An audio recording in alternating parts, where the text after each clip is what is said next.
आपके लिए लाए हैं अधिक मास स्नान में सुनी जाने वाली एक और बहुत ही सुंदर सी कहानी। एक घर में एक सास बहू रहती थी।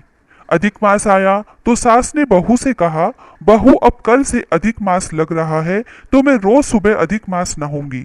तो बहू ने जिज्ञासावश पूछा, सासू माँ ये अधिक मास क्या होता है, मुझे भी बताओ। तो सास बोली कि जिस महीने में संक्रांति नहीं होती वह अधिक मास होता है और इसको पुरुषोत्तम मास भी कहते हैं। यह भगवान कृष्ण का प्रिय मास होता है। अतः पुरुषोत्तम मास में सुबह सूर्योदय के पहले उठकर नारायण तारायण और परायण करना चाहिए। तो बहू बोली, माँ यह भी तो बताओ कि नारायण तारायण और परायण कैसे किया जाता है। तो सास समझाती हुई बोली कि सुबह सूर्योदय के पहले उठकर नदी या तालाब में नहाओ, उसके बाद नारायण यानी सूर्य नारायण को जल चढ़ाओ और साथ ही ध्रुव तारे को दर्शन करो, जिससे तारायण भी हो जाता है। अब पारायण का मतलब है कि भगवान की पूजा करके रामायण का या भगवत मास का पारायण करो। पूरे महीने रामायण या भागवत का पाठ करो। तो बहू ने कहा कि माँ अधिक मास स्नान से इतना पुण्य मिलता है तो मैं भी करूंगी। तो सास बोली कि नहीं नहीं, तू भी करेगी तो घर का सुबह का काम कौन करेगा। तो बहू बेचारी डर गई, पर उसने मन ही मन में ठान लिया। दूसरे दिन सासू जी तो 4 बजे उठी और तालाब में नहाने चली गई। इधर बहू भी पीछे से उठ गई। उसने देखा कि मटके के नीचे का कुंडा पानी से भरा था, तो उसी से नहा ली। उसके बाद उसने छत पर जाकर नारायण तारायण भी कर लिया। इसके बाद उसने घर का सब काम भी जल्दी जल्दी कर लिया कि कहीं सासू जी आ जाएगी तो गुस्सा होगी। ऐसा करते करते 3-4 दिन निकल गए। साथ में सारे काम भी करती और स्नान भी करती। बहू रोजाना कुएं पर पानी भी भरने जाती थी। एक दिन कुएं पर पानी भरने गई तो उससे घड़ा ही नहीं उठ रहा था। तो वह सोची, अरे रोज तो उठाकर ले जाती थी, आज क्यों नहीं उठा पा रही। यह कहते हुए बहू सोच में पड़ गई। उसने इधर उधर देखा तो एक नौजवान लड़का दिखाई दिया। तो उसने उसे बुलाया और कहा, भाई मुझे यह घड़ा उठवा दो, रोज तो उठा लेती हूँ पर आज नहीं उठा पा रही हूँ। तो नौजवान ने उसकी मदद की और साथ में कहता चला गया कि सासू नहावे उंडे और बहू नहावे कुंडे। 1 दिन 2 दिन 3 दिन ऐसा होते होते अब तो रोज ही ये नियम बन गया कि बहू से घड़ा उठता ही नहीं और वह लड़का उसकी मदद करता और वही बात बोलता चला जाता कि सासू नावे उंडे और बहू नावे कुंडे। एक दिन बहू ने उससे पूछा कि भाई तुम ऐसा क्यों बोलते हो। तो वह बोला कि तुम रोज नहाती हो ना कुंडे के पानी से। तो बहू ने कहा कि तुम्हें कैसे पता और क्या नाम है तुम्हारा। तो वह युवक मधुर मुस्कान से बोला कि मुझे सब पता है। बहू ने सोचा कि शायद मैंने कभी बड़बड़ाया होगा तो इसने सुन लिया होगा। फिर बहू ने पूछा, अच्छा चलो तुम्हारा नाम तो बताओ। लड़के ने कहा, तुम मेरा नाम जानकर क्या करोगी, मैंने तुम्हारा काम कर दिया, बस यही बहुत है। इस तरह दिन बीतते गए। बहू उससे नाम पूछती परंतु वह नहीं बताता। एक दिन उसने नाम बता दिया कि मेरा नाम दामोदर है। बहू अब उसे दामोदर नाम से पुकारने लगी।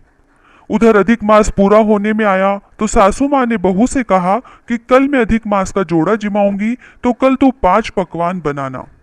अब यह सुनकर बहू तो चिंता में पड़ गई कि अधिक मास तो मैं भी कर रही हूँ, पर मैं जोड़ा कहाँ से जिमाऊंगी।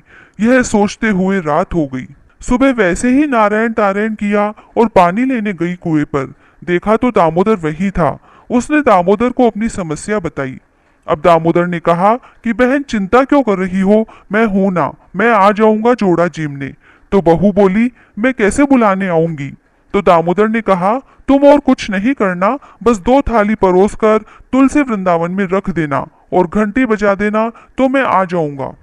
बहू कुछ नहीं समझी। वह बोली, अरे ऐसे कैसे आ जाओगे। दामोदर बोला, तुम इसकी चिंता मत करो, बस जैसा मैंने कहा वैसा करो। बहू बोली, ठीक है। अब बहू घर गई और जल्दी जल्दी फटाफट 5 पकवान बना लिए। फिर सासू जी से कहा कि आप जोड़े को बुला लाओ, भोजन तैयार है। सास ने जोड़े को आगे चौक में बिठाया और थाली परोस दी। बहू भी पीछे के दरवाजे से तुलसी वृंदावन में 2 थाली लेकर चली गई और गरुड़ घंटी बजा दी। दामोदर अपनी सुंदर सी पत्नी के साथ आ गए बहू के लिए जोड़ा जीमने। वे दोनों रसोई में बैठे और भोजन करने लगे। बहू भाग भाग कर आगे चौक में सासू जी के जोड़े को भी परोसने लगी और रसोई में बैठे दामोदर और उसकी पत्नी को भी परोसने लगी। थोड़ी देर बाद सासू का जोड़ा जीम लिया। बहू ने देखा कि सासू माँ ने तो जोड़े को पैसा कपड़ा सब दिया, तो वह रसोई के अंदर आकर सोचने लगी कि मैं दामोदर को क्या दूंगी। तो भगवान दामोदर समझ गए। प्रभु ने कहा, तुलसी लाकर मेरे हाथ पर अर्पण करो। तो बहू झट से तुलसी का पत्ता लाई और रुक्मणी दामोदर के हाथ पर रख दिया, तो देखा कि तुलसी तो सोने का सिक्का बन गई। बहू अचंभे में पड़ गई और बोली, आप कौन हो? दामोदर मधुर मुस्कान के साथ बोला, तू तो बहुत भोली है, तूने मुझे पहचाना नहीं, मैं कृष्ण और ये मेरी रुक्मणी है। इतना कहकर भगवान ने उसे अपना विराट रूप दिखाया। बहू तो देखते ही रह गई और भगवान के श्री चरणों में गिर गई और कहने लगी, माफ करना प्रभु, मैंने अज्ञानतावश आपको नहीं पहचाना। भगवान ने उसे आशीर्वाद दिया और मजे से जीम कर चले गए। उधर सासू माँ का जोड़ा भी जीम कर चला गया। अब सासू जी ने कहा कि चल बहू, हम दोनों भी भोजन करते हैं। तो इधर रसोई में देखा तो 2 थाली भरी हीरे मोती माणिक से, कलश भी सोने का ही हो गया और जाते हुए भगवान के पद चिन्ह मिले। सासू जी को आश्चर्य हुआ। उन्होंने बहू से पूछा तो बहू ने पूरी बात बताई। सास बोली, बहू तू तो बड़ी भाग्यवान है, तेरे लिए भगवान श्री कृष्ण स्वयं रुक्मणी के साथ आए। इस तरह सास बहू दोनों का अधिक मास संपन्न हुआ। कहानी कहता ने, सुनता ने, हुकारा भरता ने, सारे परिवार का पुरुषोत्तम मास सफल होए। कथा अधूरी होए तो पूरी कर जो, पूरी होए तो मान बढ़ा जो। जय श्री राधे।